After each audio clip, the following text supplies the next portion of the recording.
तो चलो आ जाओ। आज हम लोग जो है सेकेंड क्लास करेंगे। तो जैसा कि कल हम लोग जो है क्लास में 29 क्वेश्चन तक डिस्कस कर चुके थे, और आज हम लोग जो स्टार्ट करेंगे 30 नंबर क्वेश्चन से स्टार्ट करेंगे। तो पीछे वाला जितना भी हुआ है सबको अच्छे से पढ़ते रहना है, रिवीजन करते रहना है, ठीक है, प्रैक्टिस करते रहना है। तो आज हम लोग जो स्टार्ट करेंगे, देख कहाँ से स्टार्ट करेंगे, 30 नंबर क्वेश्चन से स्टार्ट करेंगे और थोड़ा फास्ट लेंगे, ठीक है, क्योंकि हमें ज़्यादा क्वेश्चन करना है। और जहाँ पर थोड़ा डीप एक्सप्लेनेशन की ज़रूरत होगी वहाँ पर हम थोड़ा डीप एक्सप्लेनेशन देंगे। तो चलो ठीक है, हम लोग स्टार्ट करते हैं। आज का क्लास 30 नंबर क्वेश्चन से स्टार्ट होगा, ठीक है। सारे स्टूडेंट जो CUT वाले हैं वो इसको नोट भी करेंगे और समझने की कोशिश करेंगे। 12th के स्टूडेंट जो होंगे उसके लिए भी वर्ड मीनिंग, जो वोकैबुलरी है वो इंपॉर्टेंट होगा, ठीक है। जो इडियम्स होगा, जो प्रोवर्ब होगा इसमें, वो उनके लिए भी इम्पोर्टेंट होगा।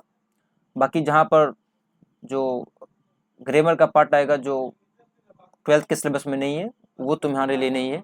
बाकी वो कैब जो भी हम पढ़ाते हैं वो तुम्हारे लिए भी इम्पोर्टेंट है, तो तुम भी ध्यान दे सकते हो उसके लिए, मतलब इस लेक्चर को अच्छे से देख सकते हो और वर्ड को समझ सकते हो, वर्ड का मीनिंग क्या होता है। तो चलो हम 30 नंबर क्वेश्चन से स्टार्ट करते हैं। हमारा जो 30 नंबर जो क्वेश्चन है वो क्या है, तो देखो,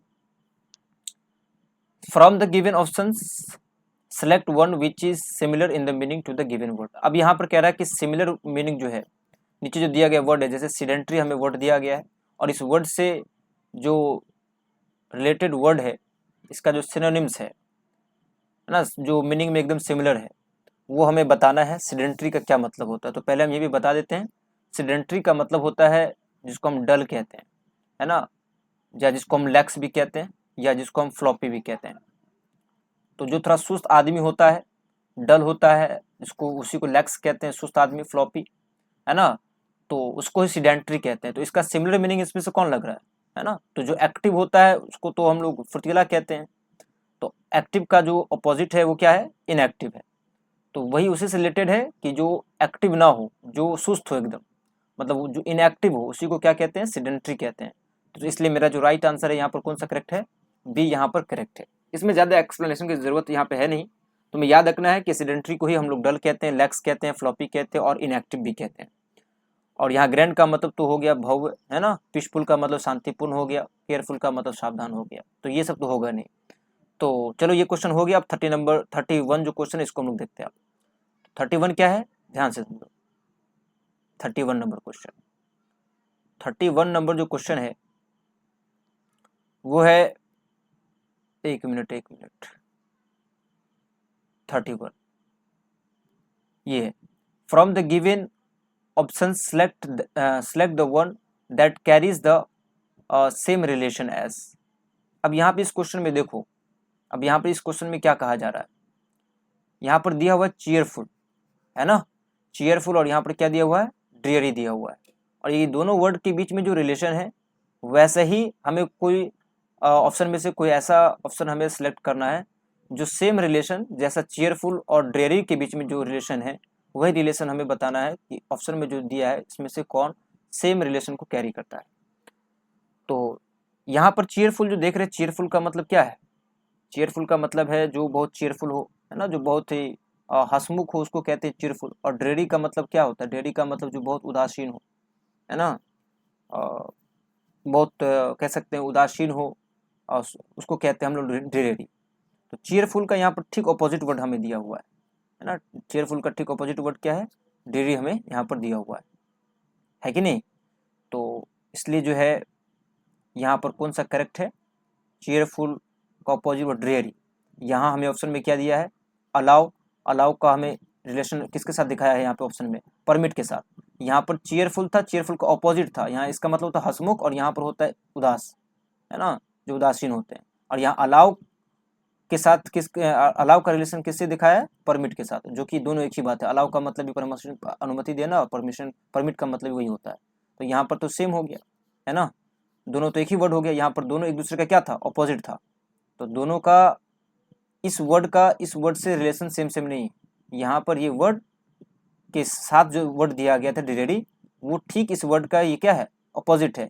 लेकिन यहाँ जो हमें ऑप्शन में दिया गया अलाउ और परमिट, ये दोनों तो एक ही वर्ड हो गया, तो सेम रिलेशन कैरी नहीं करता, इसलिए ये मेरा जो आंसर है, ये नंबर ये रॉन्ग है। इसके बाद यहाँ पे दिया है डिलाइट, डिलाइट और क्या दिया है, डिसगस्ट। तो डिलाइट का मतलब क्या होता है, डिलाइट का मतलब होता है खुश, और डिसगस्ट का मतलब क्या होता है, जो खुश नहीं होता है, जो डिसगस्ट होता है, जो डिस्प्लीज्ड होता है। कल हम बताए थे डिसगस्ट और डिस्प्लीज्ड के बारे में हम बताए थे तुम्हें, तो वही बात है यहाँ पर। डिलाइट का ठीक ऑपोजिट क्या दिया हुआ है, यहाँ पर डिसगस्ट दिया हुआ है। तो ये मेरा आंसर करेक्ट लग रहा है। ये सेम रिलेशन कैरी करता है, जैसे चीयरफुल और ड्रेयरी जो है दोनों एक दूसरे का ठीक ऑपोजिट है, उसी प्रकार यहाँ ऑप्शन नंबर बी जो है ये सेम रिलेशन कैरी करता है। डिलाइट का ऑपोजिट यहाँ पर क्या दिया हुआ, डिसगस्ट। अब देखो यहाँ पर जो फ्लो दिया हुआ, फ्लो का मतलब क्या होता है, यहाँ फ्लो का मतलब होता है जो त्रुटि होता है ना, जो गलतियाँ होती है, इसको क्या कहते हैं हम लोग, जो त्रुटि होता है उसको हम लोग फ्लो कहते हैं। त्रुटि त्रुटि होता है या जो गलती होता है उसको फ्लो कहते हैं। और फ्लो के साथ रिलेशन किसका दिखाया गया, फ्लावर का, जो कि दोनों एक दूसरे का ठीक मतलब अपोजिट है ही नहीं, मतलब कि दोनों में कोई रिलेशन ही नहीं है। जो है फ्लावर जो अलग ही वर्ड है, जो फ्लो से नहीं बना है, या फिर फ्लो है ना। जो फ्लो का मतलब क्या होता है यहाँ पर, ये FLAW है, FLOW का मतलब होता है प्रवाह, यहाँ पे FLAW है जिसका मतलब होता है त्रुटि गलती, और यहाँ फ्लावर, दोनों में रिलेशन ही नहीं है कुछ, तो ये तो आंसर होगा ही नहीं, ये तो डी पूरा गलत ही है। इसके बाद इंट्रूड का मतलब होता है कि प्रवेश करना बिना परमिशन के, और ट्रेसपास का मतलब वही होता है बिना परमिशन के प्रवेश कर जाना। तो ये भी आंसर मेरा गलत है, दोनों एक ही बात दिया हुआ है। तो हमें ठीक एक दूसरे का क्या करना था, ऑपोजिट हमें चूज करना था, इसलिए मेरा ऑप्शन नंबर कौन सा हो जाएगा, बी करेक्ट हो जाएगा। तो चलो अब हम आगे नेक्स्ट क्वेश्चन पर देखते हैं। नेक्स्ट क्वेश्चन हमारा क्या, इसको देख से समझने की कोशिश करते हैं। तो ये सब नोट करते रहोगे, ठीक है। इसमें ज़्यादा एक्सप्लेनेशन की जरूरत है नहीं यहाँ पे, इसलिए ज़्यादा हम इसमें एक्सप्लेन नहीं करेंगे। तो चलो आप समझो नेक्स्ट क्वेश्चन क्या है। 32 समझते हैं आप। देखो क्या है, वही सेम हमें बताना है कि दोनों जिस प्रकार ये दोनों वर्ड जो हमें दिया गया है, वीव और वोव, जिस प्रकार का रिलेशन ये दोनों कैरी करता है, इसी प्रकार हमें ऑप्शन में से भी वैसा ही ऑप्शन सेलेक्ट करना है जो सेम रिलेशन कैरी करता हो। तो वीव जो है ना, वीव, यहाँ वीव का मतलब होता है बुनाई करना, बिनना जिसको कहते हैं, बुनना कहते हैं। तो वीव का मतलब बुनना होता है, और यहाँ वीव का V2 दिया हुआ वो, ये क्या है, वीव का V2 है, मतलब कि ये वर्ब दिया और इसका क्या हमें दिया बना के यहाँ पर V2। तो हमें ऐसा ही रिलेशन देखना है कि चार ऑप्शन में किसके साथ किया गया है। तो जॉय तो वर्ब है ही नहीं, तो ये तो पूरी तरह गलती है, इसका V2 दिया ही नहीं होगा। नो तो वर्ब है लेकिन इसका V2 हमें नहीं दिया है, नॉलेज, गलत है ये भी। करेज हिम्मत, और हिम्मत को यहाँ पे इनकरेज किया गया है, तो ये इसका V2 नहीं है। सेम रिलेशन कौन कैरी करता है, तो लर्न का V2 क्या होता है, लर्नड होता है। तो इसलिए यहाँ पर जो है ये करेक्ट आंसर है, क्योंकि सेम रिलेशन, जैसा कि क्वेश्चन में हमें रिलेशन दिखाया गया है कि वीव V1 है और वो क्या है, V2, उसी प्रकार ऑप्शन नंबर ए जो है लर्न V1 है और लर्न क्या है, V2 है, तो सेम रिलेशन कैरी करता है, इसलिए मेरा जो है ऑप्शन नंबर ए करेक्ट है। 33 में देखो क्या है, 33 में दिया हुआ टेरिबल है ना, टेरिबल और टेरर। अब टेरिबल और टेरर के बीच में रिलेशन जो दिया गया है वैसा ही रिलेशन हमें बताना है ऑप्शन में। अब ये यहाँ पर थोड़ा इस क्वेश्चन में थोड़ा समझने की जरूरत है, अब ध्यान से समझोगे इस क्वेश्चन को। देखो टेरिबल क्या है, टेरिबल दिया और क्या दिया है, टेरिबल और टेरर दिया हुआ है, टेरिबल और टेरर। अब देखो यहाँ पर टेरिबल, टेरिबल, और दूसरा जो वर्ड है वो क्या दिया हुआ है, टेरर दिया हुआ है। तो यहाँ जो टेरिबल है, ये टेरिबल क्या दिया हुआ है, तो टेरिबल यहाँ पर ये एडजेक्टिव है, क्या है ये, एडजेक्टिव है। और यहाँ टेरर जो दिया हुआ वो क्या दिया हुआ है, ये नाउन है, ठीक है। अब जो हमें ऑप्शन में दिया गया था, ऑप्शन में क्या दिया गया था, एडवाइस, एडवाइस और एडवाइस, है ना। अब देखो ऑप्शन में हमें क्या दिया हुआ है, ऑप्शन की अगर बात करें तो ऑप्शन में हमें क्या दिया हुआ था, एडवाइस, और फिर क्या दिया था, एडवाइस। अब देखो यहाँ एडवाइस क्या है, एडवाइस यहाँ एस है और यहाँ क्या है, सी है। एडवाइस का मतलब होता है सलाह देना, सलाह देना, ये एक वर्ब है, ठीक है। और एडवाइस क्या है, इसका मतलब सिर्फ होता है सलाह, और ये एज अ नाउन यूज होता है, तो ये नाउन है। तो बताओ सेम रिलेशन कैरी कर रहा है, देखो सही से, यहाँ पर टेरिबल एक एडजेक्टिव था, है ना, और ये क्या है, एक नाउन है। लेकिन यहाँ पर जो एडवाइस है ये वर्ब है और ये क्या है, नाउन है। तो सेम रिलेशन जैसा क्वेश्चन में हमें दिया गया वैसा ऑप्शन में नहीं दिया गया, तो ये जो ऑप्शन नंबर ए है ये गलत आंसर, ये गलत होगा, क्योंकि सेम रिलेशन कैरी नहीं करता जैसे हमें क्वेश्चन में दिया गया है। तो अब ऑप्शन नंबर बी देखते हैं, बी में क्या दिया गया था। बी में दिया गया था मैकेनिकल और मशीन, बी में क्या दिया था, मैकेनिकल और मशीन दिया हुआ था। अब देखो यहाँ मशीन, मशीन तो क्या है, ये मशीन तो पता है तुम्हें, नाउन है ये, है ना, और मशीन से ही क्या बना है, मैकेनिकल, जो मशीन से रिलेटेड होगा वो मैकेनिकल है। तो मैकेनिकल क्या है, यहाँ एडजेक्टिव है, मैकेनिकल क्या है, यहाँ मैकेनिकल एडजेक्टिव है, और मशीन क्या है, नाउन। तो सेम रिलेशन कैरी करता है, इसलिए मेरा ऑप्शन नंबर कौन करेक्ट है, बी करेक्ट है। अब तुम्हें दिक्कत होगा कि सर हम कैसे समझेंगे कि एडजेक्टिव की नाउन है, तो ये पता चल जाता है। टेरिबल का मतलब होता है भयानक, है ना। भयानक किसी चीज का नाम तो हो नहीं सकता है, नाम तो होगा नहीं। ये किसी के बारे में बताता है, किसी भी चीज के बारे में जो बताता है उसको एडजेक्टिव करते हैं, है ना। जो किसी के बारे में कुछ क्वालिटी को बताता है ना, उसको क्या कहते हैं, एडजेक्टिव कहते हैं। टेरिबल का मतलब भयानक, है ना। जैसे कहते हैं टेरिबल एक्सीडेंट, भयानक घटना, या टेरिबल मिस्टेक, बहुत बड़ी भूल, बहुत बड़ी गलती, भयानक गलती, उसको टेरिबल कहते हैं। टेरिबल एक एडजेक्टिव है। और टेरर का मतलब होता है भय। टेरिबल का मतलब भयानक, और टेरर का मतलब क्या होता है, भय, ये डर, बहुत ज्यादा डर, तो उसको कहते हैं टेरर, टेरिबल। और एक और तुम्हें बताएंगे कि जो एबीएल वाला और आईबीएल वाला जो मोस्टली जो वर्ड होता है वो क्या कहलाता है, एडजेक्टिव कहलाता है। बट इसमें कुछ एक्सेप्शन भी है, वो हम बताएंगे अभी। अब देखो यहाँ सी ऑप्शन देखो, समराइज। समराइज का मतलब होता है चीजों को छोटा करना, सारांश बनाना। ये एक वर्ब हो गया। तो ये यहाँ पे तो वर्ब था नहीं, और यहाँ पर एक नाउन दे दिया, तो सेम रिलेशन करे तो नहीं कर रहा है, तो सी आंसर गलत होगा। इसके बाद डी, अप्लाई। अप्लाई का मतलब आवेदन करना, और अप्लीकेशन ये नाउन, तो ये वर्ब हो गया और ये क्या होगा, नाउन। यहाँ पर क्या था, ये एडजेक्टिव था, और ये क्या था, नाउन था। तो सेम रिलेशन कैरी नहीं कर रहा है, तो ऑप्शन नंबर डी भी क्या है, गलत है। समझ में आया बात, इसलिए मेरा ऑप्शन नंबर बी यहाँ पर सही होगा। अब तुम्हें एक बात यहाँ पर हम बताना चाह रहे हैं, यहाँ ये ध्यान देना है, यहाँ ध्यान दोगे थोड़ा सा, देखो, तो ध्यान दोगे थोड़ा सा, देखो ध्यान क्या देना है कि जो आईबीएल वाले होते हैं या एबीएल वाले होते हैं, जिस वर्ड में क्या लगा होगा, एक मिनट, जिस वर्ड में क्या लगा होगा, एबीएल, क्या लगा होगा, एबीएल, ई लगा होगा। या किसी वर्ड में क्या लगा हो सकता है, हो सकता है किसी वर्ड में लगा हो आईबीएल लगा हो। तो आईबीएल ई वाला और एबीएल ई जिस वर्ड के लास्ट में लगा होता है, ठीक है, तो अधिक मोस्टली वो क्या होता है, मोस्टली वो एडजेक्टिव होता है, ठीक है। लेकिन इसमें अपवाद भी है, लेकिन मोस्टली क्या होता है, वो एडजेक्टिव होता है। जैसे जानते होगे, जैसे रिस्पॉन्सिबल, है ना, क्या हो गया, रिस्पॉन्सिबल। तो यहाँ पे देखो क्या लगा हुआ, आईबीएल लगा हुआ है। उसी प्रकार हो जाता है हॉरिबल। अब देखो ये भी बना है हॉरर से, तो हॉरर नाउन हो जाएगा, हॉरिबल क्या हो जाएगा, आईबीएल लगा हुआ है, तो ये भी एडजेक्टिव हो जाएगा। उसी प्रकार हो जाता है विजिबल,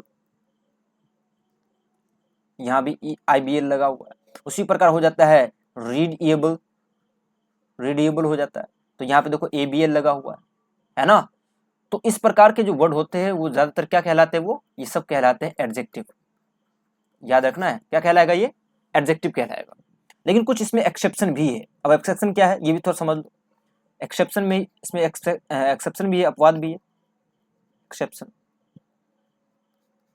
जैसे कि बहुत सारे वर्ड, जैसे टेबल ही ले लो, अगर टेबल में देखो एबीएल लगा हुआ है, तो क्या ये एडजेक्टिव है, नहीं, ये क्या है, नाउन है। तो पूरी तरह जो है एकदम स्पष्ट है, क्लियर है, ये नाउन है। उसी प्रकार और भी एक वर्ड जैसे कि ले लेते हैं, बाइबल ले लो, बाइबल। तो बाइबल में भी देखो आई लगा हुआ है, आई बी एल ई, तो ये आई बी एल ई तो है, लेकिन ये क्या है, नाउन है। तो अपवाद भी है इसका, लेकिन अधिकांश मोस्टली क्या होता है, वो एडजेक्टिव ही होता है। तो ऐसे तुम इस बात को समझ सकते हो, ठीक है। तो अब हम लोग नेक्स्ट क्वेश्चन को देखते हैं। सबको नोट करना है, जो भी हम बताते हैं ना, सबको नोट करना है तुम्हें।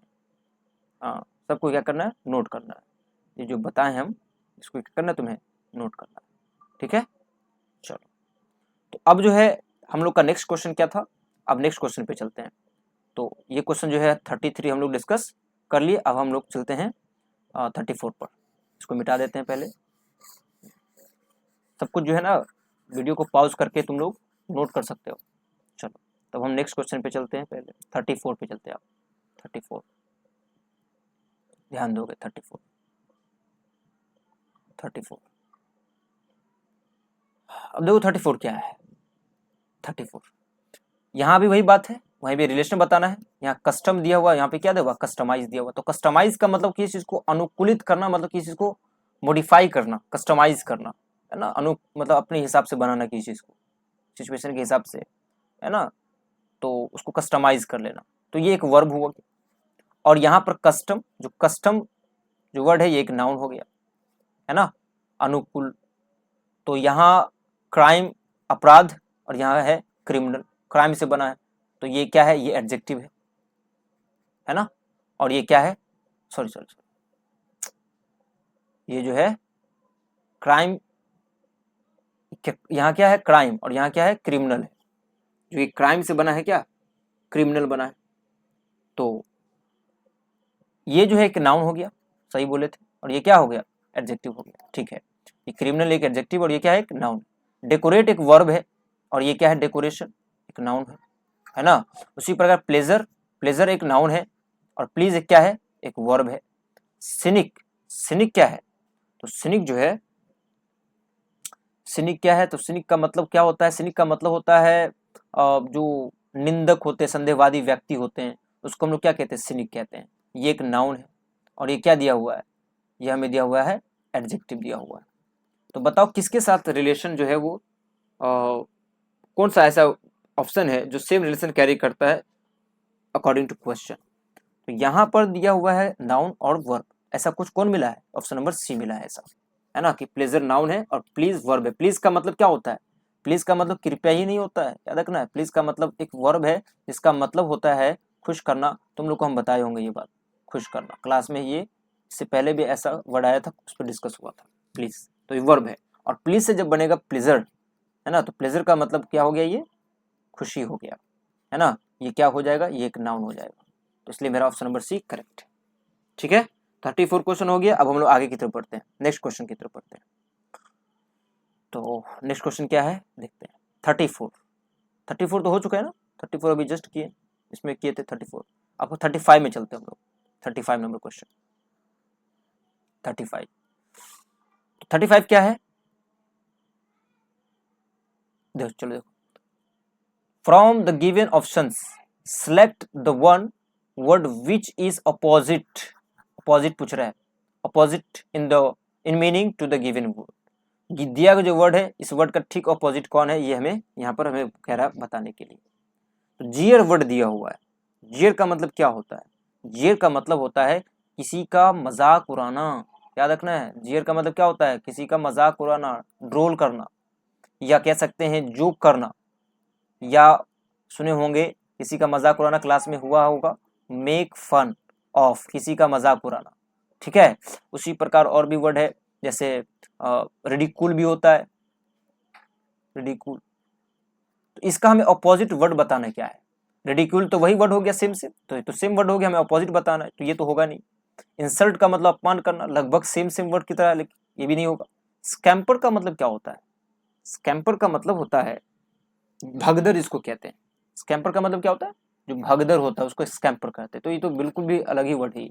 अपलाउड का मतलब प्रशंसा करना, ठीक उल्टा में बताना, तो अपलाउड का मतलब प्रशंसा करना। यहाँ मजाक कर रहे हैं, हंसी उड़ा रहे हैं, लेकिन यहाँ पर क्या है इसका अपोजिट, अपलाउड मतलब प्रशंसा करना। तो यहाँ पर यही इसका क्या है, अपोजिट वर्ड है, प्रशंसा करना। ठीक है, इसके बाद क्या है, इसके बाद जो वर्ड है वो हमें दिया हुआ है एमेच्योर। एमेच्योर का मतलब क्या होता है, यहाँ भी अपोजिट हमें बताना है।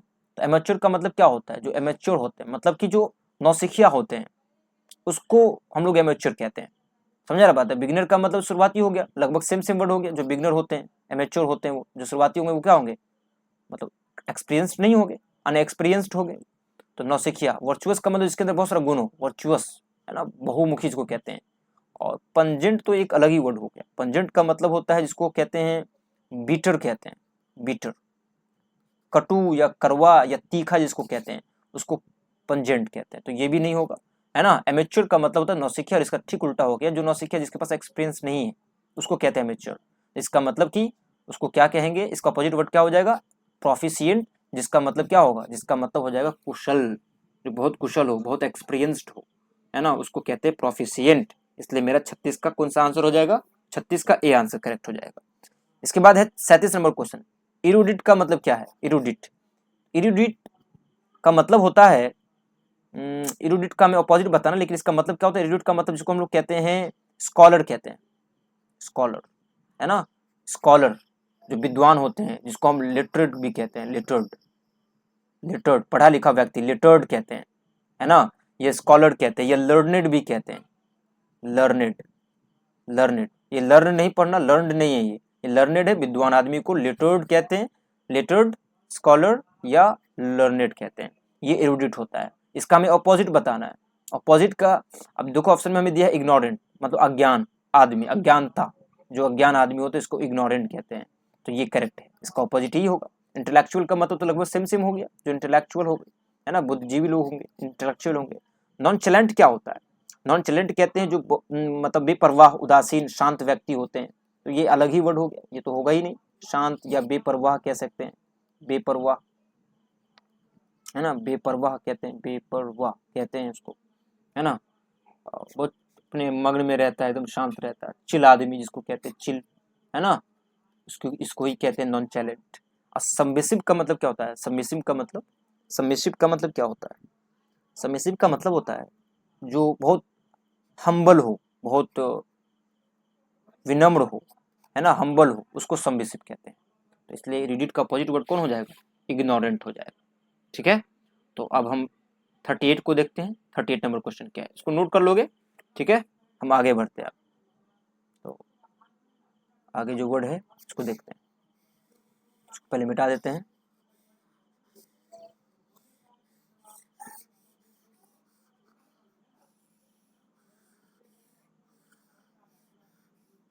चलो,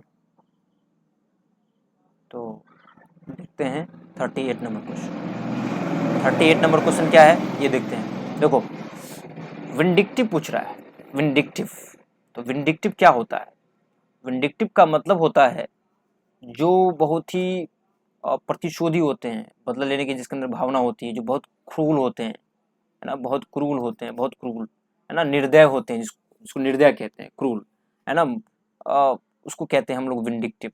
या इसको ही कह सकते हैं स्पाइटफुल, इसी को कहते हैं। देखो स्पाइटफुल दिया हुआ है, स्पाइटफुल, लेकिन सेम सेम वर्ड है, हमें अपोजिट पूछ रहा है तो सेम सेम वर्ड है। स्पाइटफुल का भी मतलब होता है निर्दय, है ना, जो प्रतिशोधी होते हैं, बदला लेने की जिसके अंदर भावना होती है, उसको विंडिक्टिव कहते हैं, है ना। उसी को क्रूल कहते हैं, उसी को अनकाइंड कहते हैं, अनकाइंड। ठीक है, वो है विंडिक्टिव। तो इसका अपोजिट वर्ड क्या हो जाएगा? जिसके पास मर्सी हो, मर्सीफुल हो, है ना, दयावान हो, है ना, मर्सीफुल हो मतलब जो काइंड हार्टेड हो, काइंड हार्टेड। सब वर्ड जो लिखते हैं ना तो इसे इंपॉर्टेंट इसलिए लिख देते हैं, काइंड हार्टेड है, या जो बहुत सॉफ्ट हार्टेड हो, सॉफ्ट हार्टेड, या काइंड हार्टेड हो सकता है, सॉफ्ट हार्टेड हो सकता है ना। जो काइंड हो, है ना, अनकाइंड का क्या हो जाएगा? काइंड हो, उसको कहते हैं हम लोग मर्सीफुल। रिसेंटफुल वही होता है, लगभग वही होता है रिसेंटफुल, है ना। और इविल का मतलब तो बुराई होता है, तो ये होगा ही नहीं ये। ठीक है, तो 38 नंबर क्वेश्चन तो हो गया। अब हम लोग आगे चलते हैं। ठीक है, तो अब आगे देखते हैं, ग्रामर का अब नया टॉपिक स्टार्ट हो जाएगा यहाँ से। अब यहाँ से ये टॉपिक जो है ना सबके लिए इंपॉर्टेंट हो जाएगा। ये सबके लिए, इससे पिछले वाला भी था, वर्ड ही था, तो 12th वाले के लिए भी इंपॉर्टेंट था ये। अब यहाँ समझो क्या है 39। 39 में दिया हुआ हमें, इसको थोड़ा इधर कर लेते हैं, 1 मिनट। देखो यहाँ पर ये जो वर्ड दिया हुआ है हमें, क्या दिया हुआ है word? From rags to riches, from rags to riches. अब इसका मतलब हम एक डिटेल में समझेंगे तभी हो पाएगा, नहीं तो नहीं हो पाएगा। तो डिटेल में इसको समझते हैं। चलो आगे हम बढ़ते हैं, डिटेल में समझते हैं इसको। क्या दिया हुआ है हमें? फ्रॉम रैक्स टू रिचेस दिया हुआ था, है ना। तो हम इसको समझते हैं, from rags to riches, from rags to riches. इसका मतलब क्या होता है तो याद रखना है, इसका मतलब होता है a person who rises from poverty to great wealth और सक्सेस। एक इंसान, वो इंसान, अ पर्सन, यही तो हमें पूछ रहा है, इसका मतलब पूछ रहा है हमें। तो a person who rises from poverty to great wealth. वो इंसान जो ऊपर उठा हो, गरीबी से एक बहुत बड़े धन तक पहुंचा हो, मतलब कि बहुत वेल्थ का हो या सक्सेस तक, सफलता तक पहुंचा हो, गरीबी से अमीरी तक पहुंचा हो, है ना। तो गरीबी से अमीरी तक का सफर, इसको ही कहते हैं फ्रॉम रैक्स टू रिचेस। याद रखना, हिंदी के लिए भी, स्पोकन के लिए भी इंपॉर्टेंट है ये, है ना। गरीबी से अमीरी तक का सफर, इसको कहते हैं from rags to riches. Hindi में क्या कहते हैं? गरीबी से अमीरी तक का सफर, गरीबी से अमीरी तक का सफर। इसको कहते हैं फ्रॉम रैग्स टू रिचेस, मतलब वो इंसान जो गरीबी से कहाँ उठा हो, गरीबी से उठकर कहाँ गया हो, अमीरी तक गया हो, है ना, गरीबी से बहुत कष्ट से मतलब कंफर्ट जोन में गया हो, उसको कहते हैं फ्रॉम रैग्स टू रिचेस। अब देखो इस वर्ड को अच्छे समझने के लिए, अच्छे से याद रखने के लिए हमें एग्जाम्पल समझना होगा, स्पीकिंग में इसको लाना होगा, तभी हमें याद रहेगा, otherwise we will forget it. तो ध्यान दो, देखो जैसे एग्जाम्पल में हम अगर बात करें तो क्या बोल सकते हैं इसमें, और इसका इस्तेमाल हम कैसे कर सकते हैं अपने स्पीकिंग में, इसको अपने डे टू डे लाइफ में कैसे इस्तेमाल कर सकते हैं।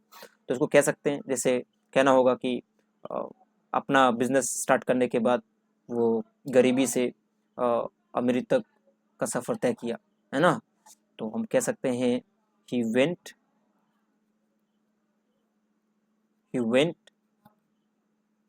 From rags to riches after starting his own business। ठीक है, कि वो जो है कहाँ से कहाँ तक गया, गरीबी से अमीरी तक गया, वो वहां तक का सफर तय किया, कब, after starting his own business, खुद का अपना बिजनेस स्टार्ट करने के बाद उन्होंने आसमान छुआ, गरीबी से अमीरी तक का सफर तय किया। ठीक है, मतलब धनवान बना वो। और इसमें क्या कह सकते हैं, जैसे हम कह सकते हैं हर लाइफ, देखो एग्जाम्पल जरूरी है इसलिए हम बता रहे हैं, her life is a true rags to riches story, मतलब उनकी जो जीवन है, उनकी जीवन एक सच्ची अमीरी से गरीबी तक की कहानी है, इसका मतलब हुआ her life is a true rags to riches story, अमीरी से गरीबी तक की कहानी, मतलब कोई आदमी बहुत गरीबी से उठकर अमीरी तक पहुंचा है। ठीक है, तो उसको कहते हैं रैग्स टू रिचेस। सबसे अच्छा एग्जांपल एक और ले सकते हो तुम, जैसे कि many Bollywood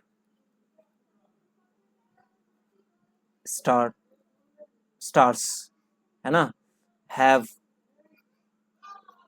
gone from from rags to riches, है ना, फ्रॉम रैग्स टू रिचेस, है ना, कि कई बॉलीवुड सितारे जो है कहाँ अमीरी से गरीबी तक का गरीबी से अमीरी तक का सफर तय किए। तो ये होता है रैग्स टू रिचेस का मीनिंग। ठीक है, तो मीनिंग हमें याद रहेगा ये तभी जब हम इसको अपने डे टू डे लाइफ में इस्तेमाल करेंगे, अपने स्पोकन में याद रखेंगे। ठीक है, तो हमें क्वेश्चन क्या कह रहा था, क्वेश्चन को एक बार समझते हैं। देखो यहाँ पर क्वेश्चन क्या कह रहा था, क्वेश्चन कह रहा था फ्रॉम रैग्स टू रिचेस का क्या मतलब होता है, तो to go from being humble to arrogant, humble से एरोगेंट हो जाना, to go from being very poor to very wealthy, बिल्कुल सही बात है ये, है ना, कि बहुत गरीब से क्या हो जाना, बहुत वेल्दी हो जाना, बहुत अमीर हो जाना। तो इसलिए मेरा ऑप्शन नंबर कौन करेक्ट है, बी करेक्ट है यहाँ पर, है ना। अब यहाँ पे देखो क्या दिया है, टू क्राउन इट ऑल। अब तुम इसका आंसर खुद बताओगे, पहले इसका मीनिंग समझो अच्छे से एग्जाम्पल के साथ, तो खुद इसका आंसर बताओगे। क्राउन इट ऑल का मतलब क्या होता है, बहुत अच्छा वर्ड है ये, स्पीकिंग के लिए बहुत इंपॉर्टेंट वर्ड है ये, है ना। To crown it all, to crown it all, तो क्राउन इट ऑल का क्या मतलब है, क्राउन इट ऑल का मतलब अगर हिंदी में अगर हम बोले तो हिंदी में समझो, समझ में आ जाएगा। हिंदी इसका क्या है, हिंदी का यहाँ पे मतलब है कि जैसे कहते हैं ना, ये इसका कोई खास मतलब नहीं होता, हम सेंस समझ सकते हैं कि और भी बढ़कर, अभी समझ में नहीं आएगा, अभी एग्जांपल देंगे तब समझ में आएगा। और ये बढ़कर, या कहते हैं ना सोने पे सुहागा, सोने पे सुहागा, या हम कहते हैं कि ऊपर से ये भी हो गया, कुछ हो रहा था ऊपर से क्या हो गया, ये भी हो गया, ऊपर से ये भी हो गया।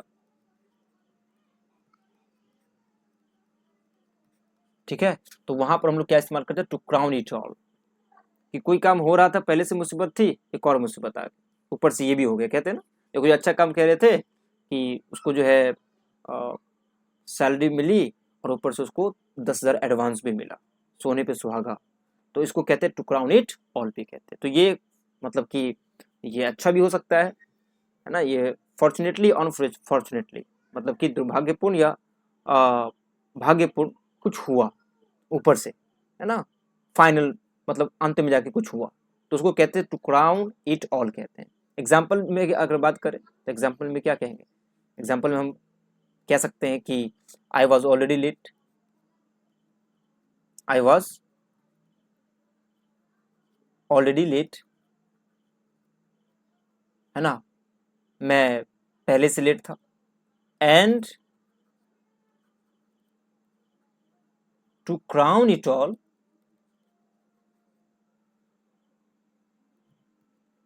The bike got punctured. ठीक है, क्या है कि मैं पहले से लेट था और इसके ऊपर क्या हुआ, ऊपर से क्या हो गया, बाइक पंचर हो गया। तो यहीं पे इस्तेमाल करते एंड यहीं पे इस्तेमाल करते टू क्राउन इट ऑल, ऊपर से ये भी हो गया। ये फॉर्चुनेट भी हो सकता है, अनफॉर्चुनेट भी हो सकता है, भाग्यपूर्ण भी हो सकता है और दुर्भाग्यपूर्ण भी हो सकता है, लेकिन फाइनली कुछ हुआ।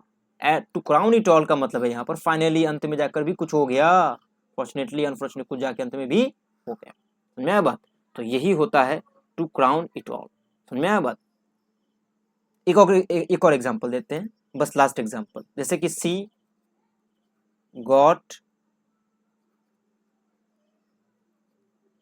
Promoted, won a bonus, and to crown it all,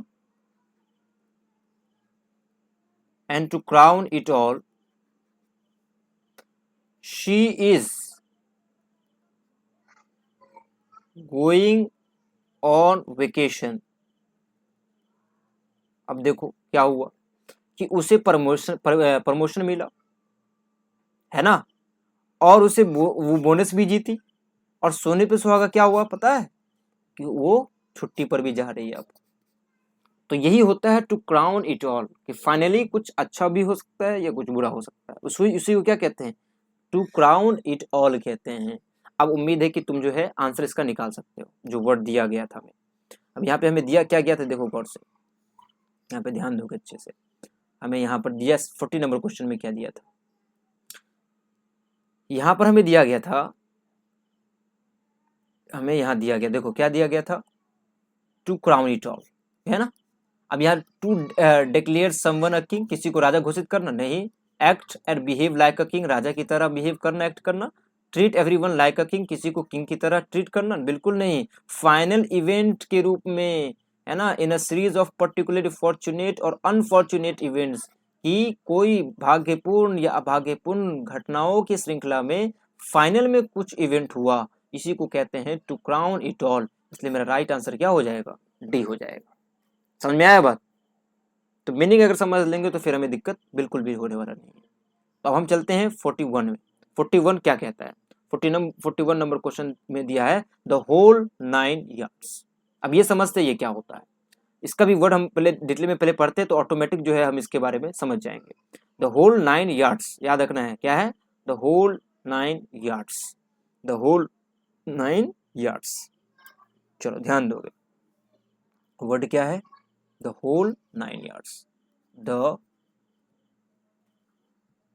whole 9 yards। बहुत अच्छा वर्ड है ये भी। the whole 9 yards का मतलब होता है कि सब कुछ क्या है, सब कुछ पॉसिबल है, एवरीथिंग पॉसिबल, जो भी पॉसिबल था, जो भी संभव था, एवरीथिंग पॉसिबल। ठीक है, जो भी संभव हो सका, सब क्या है, सब अवेलेबल है, सब अवेलेबल है, सब उपलब्ध है।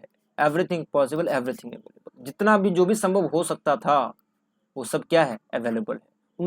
वो सब कुछ किया, है ना, टू कह सकते हैं टू ऑल दी एक्सटेंट, है ना, पूरे हद तक उन्होंने वो सारा काम किया।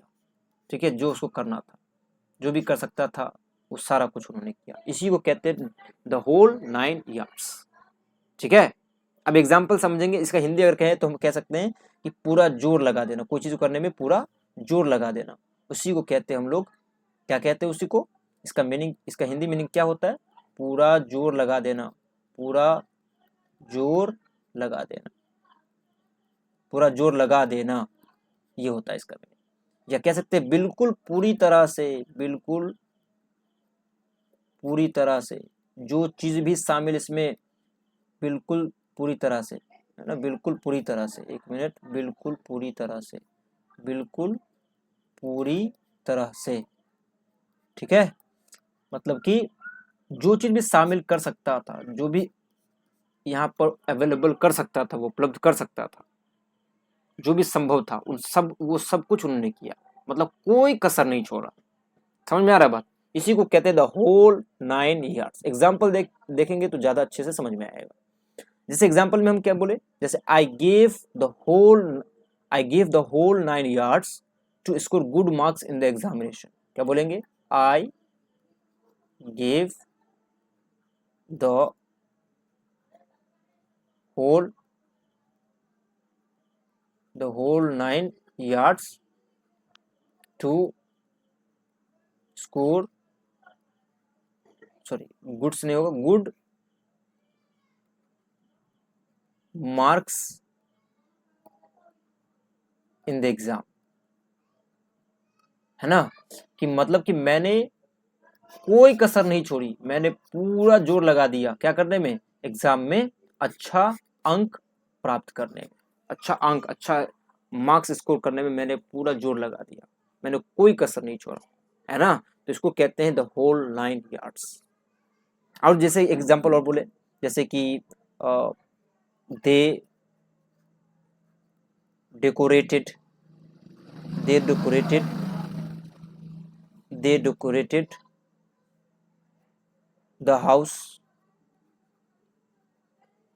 विथ, लाइट से भी डेकोरेट किया, म्यूजिक से, एक मिनट सॉरी क्या लिखा गया, म्यूजिक,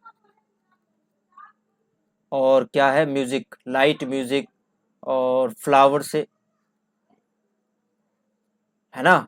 और कह सकते जो भी था, और पता नहीं क्या क्या था, मतलब कि जो भी और भी लगने वाला था, वो सब कुछ उन्होंने क्या किया, अपने घर को सजाने में लगा दिया, है ना। द टू होल 9 years, घर को सजाने में लाइट लाइट से सजाया, म्यूजिक से सजाया, फ्लावर से, और बाकी सब कुछ से, जो भी चीज हो सकता था उन सब कुछ से उन्होंने क्या किया, अपने घर को सजा दिया। तो यही होता है द होल 9 years। तो चलो अब ऑप्शन देखते हैं, ऑप्शन में हमें क्या है, देखो समझ में आ जाएगा। यहाँ पर क्या है ऑप्शन, क्वेश्चन देखो ध्यान से, पहले एक मिनट इसको पहले मिटा देते हैं क्योंकि ये ऊपर आ जाएगा। चलो ध्यान दोगे, कौन सा क्वेश्चन है, 41 नंबर क्वेश्चन। तो ध्यान दो क्या है, the whole night just all day night, पूरे रात दिन, बिल्कुल नहीं। Something that is vast enormous, कोई चीज बहुत वास्ट है, बहुत इनर्मस है, बिल्कुल नहीं। एवरीथिंग पॉसिबल अवेलेबल, है ना, सब कुछ जो संभव है, अवेलेबल है, वो सब कुछ उन्होंने किया। तो यही होता है द होल 9 years। इसके बाद है इन समवन्स बैड बुक्स। अब इसको यहीं पे समझा देते हैं, इन समवन्स बैड बुक्स का क्या मतलब हुआ, इन समवन्स बैड बुक्स, ध्यान दोगे। लास्ट क्वेश्चन है, इसके बाद हम लोग कल डिस्कस करेंगे, बहुत ज़्यादा आज हो गया, तो एक मिनट पहले इसको मिटा देते हैं। ध्यान दोगे क्या है, इन समवन्स बैड बुक्स, इसका मतलब होता है कि, मतलब कि कोई इंसान जो है, someone is unhappy with you, someone is unhappy, या हो सकता है angry with you.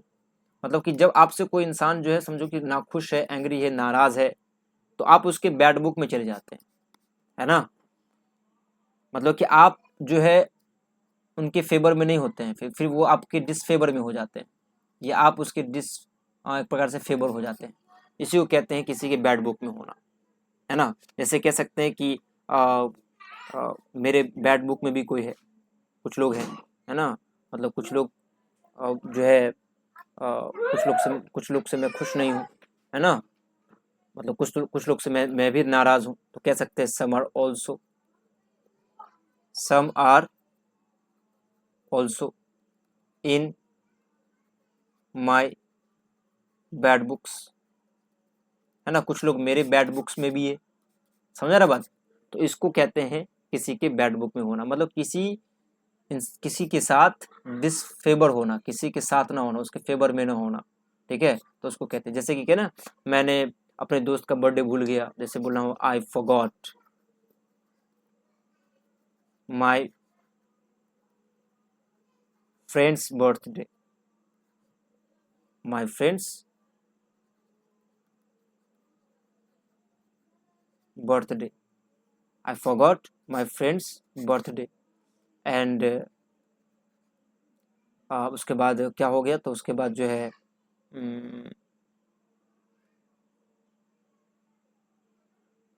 I am in his bad books, मतलब जब से मैंने क्या किया, अपने दोस्त का बर्थडे भूला, तब से मैं उसके बैड बुक में हूँ, समझ रहा बात, मतलब कि वो मुझसे खुश नहीं, वो मुझसे क्या है, नाराज है। तो यही होता है किसी के बैड बुक में होना। तो उम्मीद है कि आज का जितना भी जो है क्वेश्चन हुआ है, वो क्वेश्चन बहुत अच्छे से समझ में आया होगा, ठीक है। तो सारा क्वेश्चन जो है, जितना भी हम पढ़ाए हैं, सबको एकदम अच्छे से लिख लेना है और रिवीजन करना है, सबका मीनिंग भी देखना है, ठीक है। तो आज हम लोग कहाँ तक क्वेश्चन कर लिए हैं, 42 तक क्वेश्चन कर लिए आज, है ना। तो ठीक है, तो आज के लिए बस इतना ही, ठीक, कल मिलते हैं। तो ये लेक्चर जो है अब डेली चलता रहेगा इसी प्रकार से, बस आप लोग ऐसे पढ़ते रहिए, ठीक है। तो आज के लिए बस इतना ही, थैंक यू।